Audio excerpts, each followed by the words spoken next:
Hello everyone. Tirumala Tirupati దేవస్థానంలో పరకామణి చోరీ ఎంత హల్చల్ లేపిందో మనందరికీ తెలిసిందే. అయితే ఇప్పుడు మరొక కేసు బయటకు వస్తుందట. సో దాని డీటెయిల్స్ ఒకసారి తెలుసుకుందాం. ప్రస్తుతం మనతో జర్నలిస్ట్ జగదేవ్ ఉన్నారు. వెల్కమ్ చెప్దాం. Hello sir. హలో జకీర్. ఏంటి సార్ అది మరొక కేసు ఇప్పుడు బయటికి రాబోతుందని తెలుస్తుంది, ఏంటది? యాక్చువల్గా తిరుమల తిరుపతి దేవస్థానం ఒక విధంగా చాలా దాన్ని భ్రష్టు పట్టించే విధంగా చాలా ప్రయత్నాలు అయితే జరిగాయి. ఎందుకంటే కలియుగ ప్రత్యక్ష దైవము, కలియుగ వైకుంఠము తిరుమల స్వామివారి వైభవం గురించి మాట్లాడడానికి మనకు అర్హత సరిపోదు. అంత గొప్ప ప్రాబల్యం గల తిరుమల సన్నిధిని చాలా రకాలుగా, అంటే క్యూ లైన్లో అన్నదానం అవసరమైన ఉప్మాలు అవి ఇవ్వకుండా ఇబ్బంది పెట్టడము, రూములు అడిగితే ఖాళీగా ఉన్నా కూడా లేవని చెప్పడము, వెంగబాంబ అన్నదాన సత్రంలో నాసి రకమైన పదార్థాలు పెట్టి ప్రసాదంగా పెట్టడము, ఇంకా రకరకాల లడ్డూలో కల్తీ చూసాం మనం, కెమికల్స్తో సంబంధించిన నెయ్యి వాడటము. ఒకటి అంటే దీనికి ఎంత క్రేజ్ ఏంటి, టీటీడీ తిరుమల వైభవం ఎంత ఇదేంటిది, ఊరికే ప్రజలు ఎందుకు వచ్చి పిచ్చి అయిపోతుంటారు, వీళ్ళకి ఏంటి అసలు ఇంత పిచ్చి, అది మాత్రం మనం కొల్లగొడితే మనం ఇంకా మన మతం ప్రచారం బాగా చేసుకోవచ్చు అని కొంతమంది మత ఛాందసవాదులు, ఆ మతాలు ఏంటో మీకు ఏపాటికి అర్థమై ఉంటాయి, పేర్లు చెప్పను, వాళ్ళు కొండ మీద వాళ్ళ దేవాలయాలు కట్టుకోవడానికి ప్రయత్నించడం, గత ప్రభుత్వం సంబంధించిన ఆ ముందు తండ్రి గారే దాని గురించి కొండ మీద ఏదో దేవాలయం కట్టించే ప్రయత్నం చేశారు. అవన్నీ చరిత్ర తెలుసు అందరికీ.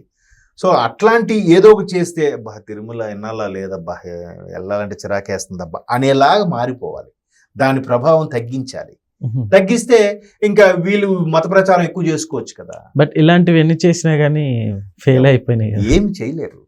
ఎందుకంటే ఇది ఎంతవరకు నిజమో తెలియదు, కానీ గతంలో కూడా ఒక వార్త వచ్చింది. ఒసామా బిన్ లాడెన్ లాంటి దుర్మార్గుడు కూడా అక్కడ WTC టవర్లు కూల్చిన తర్వాత నెక్స్ట్ టార్గెట్ అది సక్సెస్ అయ్యాక తిరుమల కొండనే అనుకున్నాడంట అని అంటారు. మరి ఇది పుకార్లు పుట్టించారో వాస్తవం నాకు తెలియదు, కానీ బట్ ఏమైంది, ఆయనే లేకుండా పోయాడు. ఇంకా చాలా మంది తిరుమల 7 కొండలు స్వామికి 7 కొండలు ఎందుకు 2 కొండలు అనుకునే వాళ్ళకు కూడా భగవంతుడు పనిష్మెంట్ ఇచ్చాడని కూడా కొన్ని వార్తలు అయితే ఉన్నాయి. సో ఏది ఏమైనా తిరుమల ప్రాశస్త్యాన్ని దెబ్బతీయడానికి ఎవరు పూనుకున్నా, ఎవరు దాని మీద దృష్టి పెట్టినా వాళ్ళు నామరూపాలు లేకుండా అయిపోతారనేది చాలామందికి అర్థమైన వాస్తవం. దాన్ని ప్రతికల కూడా చూపించాడు స్వామి చాలా సందర్భాలు. మరి అది అర్థమైతే బాగుంటుంది, ఏం కాదులంటే దాన్ని ఇంకో విధంగా కూడా చూపిస్తాడు ఆయన. వాళ్ళకి అర్థమయ్యే వరకు ఆ మహిమ చూపిస్తూనే ఉంటాడు, బట్ బుర్రకెక్కదు వాళ్ళకి. సరే, ఇవన్నీ ఇలా ఉంటుండగా ఒక 2-3 నెలల కిందట ఎప్పుడో మంత్రి లోకేష్ గారు ఒక వీడియో Xలో పోస్ట్ చేశారు. పరకామణి అంటే స్వామివారి హుండీలోంచి లెక్కించే డబ్బుని ఒక్కొక్కడు అండర్వేర్లో పెట్టుకోవడము, ఈ శిఖంలో పెట్టుకోవడము, పంచిలో దోపుకోవడం కక్కుర్తి అనమాట. సార్ అక్కడ అంత సీసీ ఫుటేజ్ ఉంటుంది, దొరికింది, ఆ ఫుటేజ్ లోనే దొరికింది. అయినప్పటికీ కూడా అంత డేర్ చేశారంటే ఇది ఎప్పటి నుంచి జరుగుతుంది అంటారు? అదే చెప్తున్నాను కదా, గత 5 ఏళ్ళు అంటే 19 నుంచి 24 మధ్యలో కాదేది అవినీతికి అనర్హం అంటే శ్రీశ్రీ గారు కాదేది కవితకి అనర్హం, కుక్క పిల్ల సబ్బు బిల్ల ఏదో చెప్తారు. అలాగా గత 5 ఏళ్లలో అంటే 19 నుంచి 24 మధ్యలో కాదేది అవినీతికి అనర్హం, ఏదే నువ్వు చేసుకో, అవినీతిగా చేసుకో. అదే కాన్సెప్ట్. సాక్షులను కూడా మాయం చేసే ప్రయత్నం చేసినట్టు ఒకటి కేసు ఇప్పుడు నడుస్తుంది. ఆ విషయంలోనే మీకు ఒకటి చెప్పాలి. ఈ పరకామణి వ్యవహారం నడుస్తుంటే దీన్ని ఇమీడియట్ గా సొల్యూషన్ కోసం పీపుల్స్ పల్స్ లాగా ఒక ఉంటుంది అనేది లోక్ అదాలత్ అంటారు. దాంట్లోకి వెళ్తే ఆ తప్పు అయిపోయిందని రాజీకి వచ్చేసారంటే వీళ్ళు క్షమించారంట. చూడండి మళ్ళీ అక్కడ సెట్టింగ్లు అంటే ఎవరైతే కేసు వేసి కాంప్రమైజ్ చేయాలంటే వాళ్ళు కొంత ఇప్పటికే అందులో గత ప్రభుత్వ ఛాయలకు సంబంధించి మనుషులు ఉన్నారు కదా.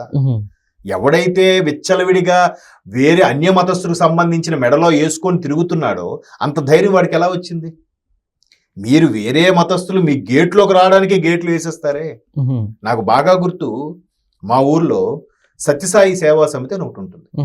వాళ్ళు అన్ని మతాలకు సమానంగానే సేవ చేయడం కానీ, పొద్దున్న నగర సంకీర్తన చేయడం కానీ చేస్తూ ఉంటారు. అలాగా వాళ్ళు ప్రతి వారం భజన చేసుకుంటూ ర్యాలీగా వెళ్ళి ఒక్కొక్క దేవాలయం పరిసర ప్రాంతాలు క్లీన్ చేయడం, అక్కడ వాళ్ళకి తోచింది ఏదో హెల్ప్ చేయడం చేస్తూ ఉంటారు.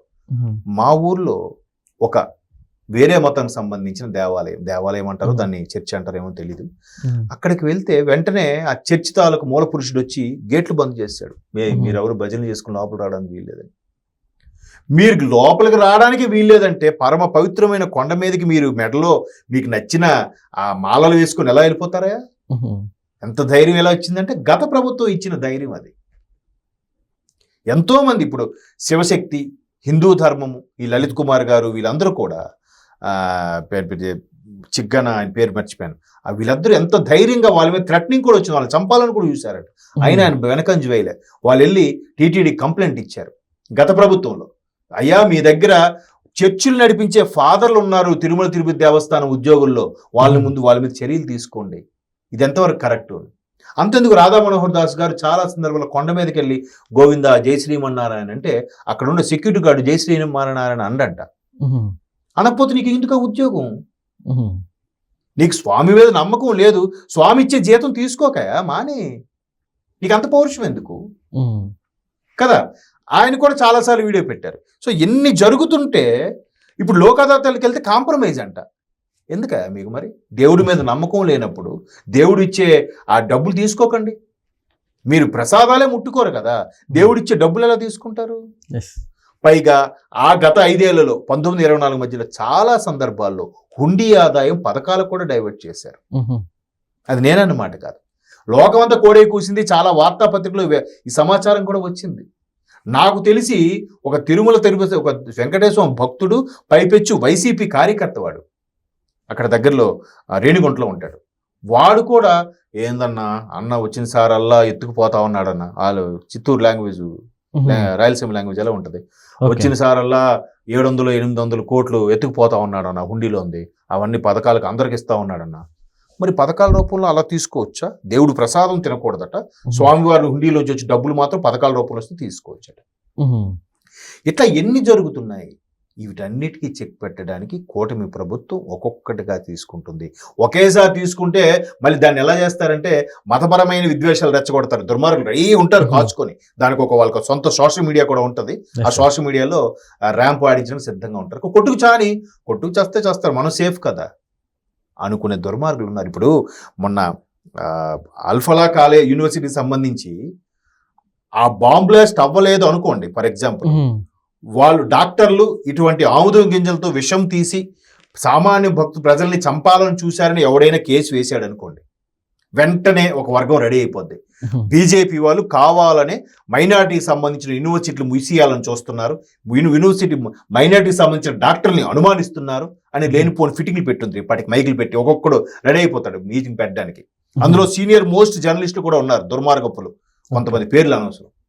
ఆడికి కావాల్సింది ఆడి జీతం, డబ్బులు ఇస్తున్నారా, ఎంత దుర్మార్గ పనైనా వాడికి సపోర్ట్ చేస్తాం, నాకు ఆడి జీతం ఇస్తున్నాడు కదా అనే కోవలోకి వెళ్ళిపోయారు. నిజంగా బ్లాస్ట్ అవ్వకపోతే, ఒకవేళ మన ఇంటెలిజెన్స్ వాళ్ళు ఎవరైనా పట్టుకోకపోయింటే, అది కానీ ప్రమాదం జరుగుంటే, లేదు వాళ్ళు అనుమానిస్తున్నారు అనేలాగా మాట్లాడుండేవారు ఈ సో కాల్డ్ సీనియర్ మోస్ట్ నాయకులు, సీనియర్ మోస్ట్ జర్నలిస్టులు కూడా కదా. సో ఇప్పుడు కూడా ఇంత జరుగుతుంటే లోక్ అదాలత్తో కాంప్రమైజ్, ఆ కక్కుర్తి అంటే క్లియర్ గా లోకేష్ గారు వీడియోస్ కూడా పెట్టారుగా. ఏం మరి మానేయండి, మీకు అంత పౌరుషం ఉంటే వెళ్ళిపోండి, రిజైన్ చేసి వెళ్ళిపోండి. వెళ్ళరు మళ్ళీ ఎక్కడ మరి వాళ్ళ దేవుడు ఏం చెప్పడేమో నాకు తెలిసి. సో ఇవన్నీ ఒక్కొక్కటిగా.